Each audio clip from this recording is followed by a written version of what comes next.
It is 5 February 2021, about 21 degrees Fahrenheit. Time to go for a run. Have a great day.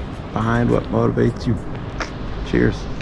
Today's run is inspired, motivated by LtCol Joseph Bors MIA 1968. Thank you for your service and sacrifice, sir.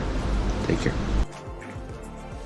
So we did about 1.5 miles, just almost 2 miles today at about a 10:15 pace. Nice and slow today, just a recovery run to recover from the past 2 days. Yesterday running on that ice took a lot out of me.